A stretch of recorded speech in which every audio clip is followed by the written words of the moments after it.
SIT news కి స్వాగతం. రావులపాలెం మండలం దేవరపల్లి గ్రామంలో గడప గడపకు మన ప్రభుత్వం కార్యక్రమం అనంతరం బీసీ సోదరులతో జరిగిన ఆత్మీయ సమావేశంలో ఎమ్మెల్యే చీర్ల జగ్గిరెడ్డి పాల్గొన్నారు. ఎస్సీ, ఎస్టీ, బీసీ, మైనార్టీ వర్గాలకు అర్హులైన వారందరికీ సంక్షేమ పథకాల ద్వారా అత్యంత లబ్ధి చేకూర్చడం జరిగిందని, గత ప్రభుత్వంలో కనీసం సంక్షేమానికి నోచుకోలేని బీసీలకు మన జగనన్న అన్ని రకాల సంక్షేమాన్ని అందించారని పేర్కొన్నారు. ఈ సందర్భంగా ప్రభుత్వ విప్ చీర్ల జగ్గిరెడ్డి మాట్లాడుతూ, సామాజిక న్యాయం అనే మాట గత ప్రభుత్వ హయాంలో కేవలం నోటి మాటగా మాత్రమే మిగిలిపోతే జగనన్న ప్రభుత్వంలో మాత్రం ఆచరణలోకి తెచ్చి చూపించారని, జగనన్న ప్రభుత్వం అందరికీ ఎలాంటి తారతమ్యాలు చూడకుండా సంక్షేమ పథకాలు, అభివృద్ధి ఫలాలు అందించిందని పేర్కొన్నారు. రాజ్యసభ సభ్యులు పిల్లి సుభాష్ చంద్రబోస్ మాట్లాడుతూ, రాజకీయ నాయకుడికి, రాజనీతిజ్ఞుడికి ఉన్న తేడా ప్రజలు అర్థం చేసుకోవాలని, ప్రస్తుత పదవులు ఎలా పొందాలి, ఎలా కాపాడుకోవాలని ఆలోచించేవారు రాజకీయ నాయకుడు అని, రేపటి తరం భవిష్యత్తు గురించి ఆలోచించేవారు రాజనీతిజ్ఞుడు అని ముఖ్యమంత్రి జగన్మోహన్ రెడ్డి రేపటి తరం భవిష్యత్తు గురించి నిరంతరం ఆలోచన చేసి విద్యా వ్యవస్థలో సమూల మార్పులు తీసుకుని వచ్చి మన పిల్లల బంగారు భవిష్యత్తుకు బాటలు వేసి రాజనీతిజ్ఞుడు అయ్యారని కొనియాడారు. నేను వాస్తవం చెప్తున్నాను. ఎందుచేత కేటాయించవలసి వచ్చిందో చెప్పాను ఇప్పుడే. ఒకటి ఏంటంటే, మ్యాక్సిమం సపోర్ట్ ప్రైస్ మనకు రాదు. అంటే ప్రభుత్వం నిర్ణయించినటువంటి ధరకు ఎప్పుడు కూడా మనం అనుభవించలేదు, మనకు రాలేదు, కొనలేదు ఎవరు. ఏం చేత అంటే గుండు సూది దగ్గర నుంచి విమానాలు తయారు చేసేవారి వరకు తన రేటు తన వస్తువు తయారు చేసిన వస్తువు రేటు తను నిర్ణయించుకుంటాడు. రా మెటీరియల్కి ఎంత అవుతుంది, లేదా బ్యాంక్ వడ్డీలు ఎంత అవుతాయి, లేక మజూరీ ఎంత అవుతుందో తయారు చేయడానికి, కరెంట్ ఎంత అవుతుంది, అన్నీ చేసుకుని లాభం లెక్క వేసుకుని వేసుకుంటాడు.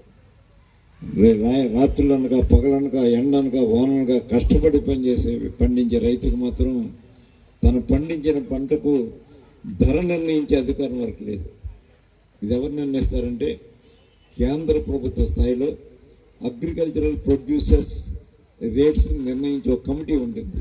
దాంట్లో రైతులు ఎవరు ఉండరు, వ్యవసాయ శాస్త్రవేత్తలు ఉంటారు, ఐఏఎస్ అధికారులు ఉంటారు, వీళ్ళు ఎవరు ఉండరు. ఆ నిర్ణయించిన రేటు ఏమైనా మన సక్రమంగా ఉండదు, సక్రమంగానే ఉండదు, సక్రమంగానే చేరదు.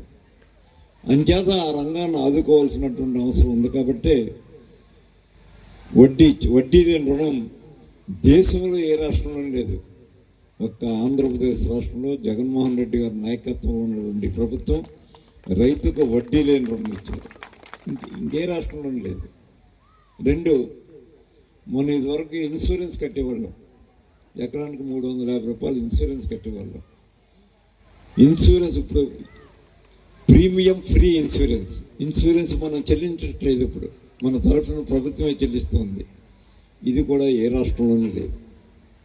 మూడు, ఇన్పుట్ సబ్సిడీ కూడా మరి పెద్ద ఎత్తున అటు కేంద్ర ప్రభుత్వం కానీ ఇవ్వకుండానే ఎప్పుడైతే పంట నష్టమైందో రెండో పండుగ దాని తర్వాత పండుగకి వచ్చే లోపుగానే ఇన్పుట్ సబ్సిడీ రైతుకి ఇచ్చే ప్రభుత్వం ఇదివరకు ఎన్నడూ మన రాష్ట్రంలో కూడా లేదు. మన రాష్ట్రంలో ఇప్పుడు అది జగన్మోహన్ రెడ్డి గారు ప్రారంభించారు. అదేవిధంగా ఒక రకమైన అవకాశం ఇస్తే మళ్ళీ స్థానికంగా మళ్ళీ వేణుగోపాల కృష్ణ గారిని మళ్ళీ ఇక్కడ మంత్రి చేసే కార్యక్రమం చేశాడు జగన్మోహన్ రెడ్డి గారు. మరి ఈ రకంగా ఈ రోజున ఎన్నికలు వస్తున్న తరుణంలో ఇప్పుడు కూడా ఓటు బ్యాంక్ ఉపయోగించుకోవాలని చూస్తున్న పార్టీలు ఇవాళ వైఎస్ఆర్ని ఆదర్శంగా తీసుకుని మీరు ఎన్ని టికెట్లు బీసీలకు ఇస్తారో చెప్పాలని చెప్పి కూడా ఈ సందర్భంగా మనం చేస్తూ ఉన్నాం. ఏదైతే ఇవాళ ఇందాక పెద్దలు మాట్లాడినట్టు ఒకవైపు రాజమండ్రి వెళ్తే గూడూరు శ్రీనివాసరావు గారు మరి ప్రముఖ వైద్యుడు ఇవాళ అక్కడ ఎంపీ టికెట్ మీ సెట్టుపల్లి సోదరులకు ఇచ్చారని చెప్పి మనం చేస్తూ ఉన్నా. మళ్ళీ ఇటువైపు నర్సాపురం వెళ్తే అక్కడ మరి ఉమాబాలు గారికి మళ్ళీ గూడూరు ఉమాబాలు గారిని అక్కడ మళ్ళీ రెండో సెట్టుపల్లి ఎంపీ సీట్ ఇచ్చేటువంటి కార్యక్రమం చేశారు. ఈ రోజున బోస్ గారి యొక్క కుమారుడు ఎవరైతే మరి ప్రకాష్ చాలా చక్కటి కుర్రాడు, ఆ కుర్రాడికి మళ్ళీ రామచంద్రపురం నుంచి మళ్ళీ బోస్ గారు ప్రాతినిధ్యం ఇచ్చేటువంటి కార్యక్రమం చేశారు. అక్కడున్న వేణుగోపాల కృష్ణని తీసుకెళ్లి రాజమండ్రిలో మళ్ళీ అక్కడ ఇంకో టికెట్ ఇచ్చే కార్యక్రమం. అలాగే ఒక ఎమ్మెల్సీ మరి ఏదైతే ఎమ్మెల్సీ ముందు పాలకొల్లులో గోపి అనేటువంటి వ్యక్తిని మళ్ళీ 5వ టికెట్ మరి ముఖ్యంగా సెట్టుపల్లి సోదరులకు ఇచ్చేటువంటి కార్యక్రమం. అక్కడి నుంచి మళ్ళీ కోనసీమ వస్తే కోనసీమలో గతంలో ఇప్పుడు లేని మళ్ళీ కుడిపూడి సూర్యనారాయణ గారిని మళ్ళీ ఎమ్మెల్సీ ఇచ్చి గౌరవించేటువంటి కార్యక్రమం. నేను అడుగుతున్నా 6 ఇచ్చాం. ఈ రోజు తెలుగుదేశం పార్టీ వాళ్ళు ఎవరికైనా ఒక్కళ్ళ మంత్రి పదవి ఇచ్చారని చెప్పి ఈ సందర్భంగా అడుగుతున్నా. ఇంత గౌరవం మీకు ఇచ్చినప్పుడు మనం కూడా రేపు ఆ స్థాయిలో మనం కూడా పనిచేయాలని కూడా ఈ సందర్భంగా మనం చేస్తూ ఉన్నాం.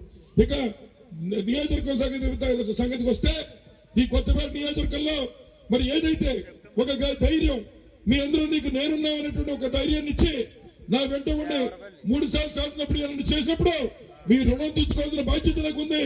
అందుకే 40 సంవత్సరాల్లో ఒక్క బీసీ కూడా అడుగు పెట్టినటువంటి మార్కెట్ యార్డ్లో ఇక్కడున్న రెడ్డి సుబ్రహ్మణ్యరావు విదేవి గారిని తీసుకెళ్లి ఎవరేమనుకున్నా కూర్చోబెట్టే కార్యక్రమం చేశా. అలాగే ఆలమూరులో ఒక మార్కెట్ యార్డ్ వస్తే యనమల నాగేశ్వరరావు గారిని మళ్ళీ అక్కడ కూర్చోబెట్టే కార్యక్రమం చేశాను మనం చేస్తూ ఉన్నాం. ఈ రెండే కాదు, ఇక గౌడ సోదరులకు వస్తే ఈ రోజు ఇక్కడ కొత్తపేట వెళ్తే గంగాధర్ కనిపిస్తూ ఉన్నాడు, రాజమండ్రి వెళ్తే మార్గాని భరత్ కనిపిస్తూ ఉన్నాడు, విజయవాడ వెళ్తే మరి జోగి రమేష్ గారు కనిపిస్తూ ఉన్నారు.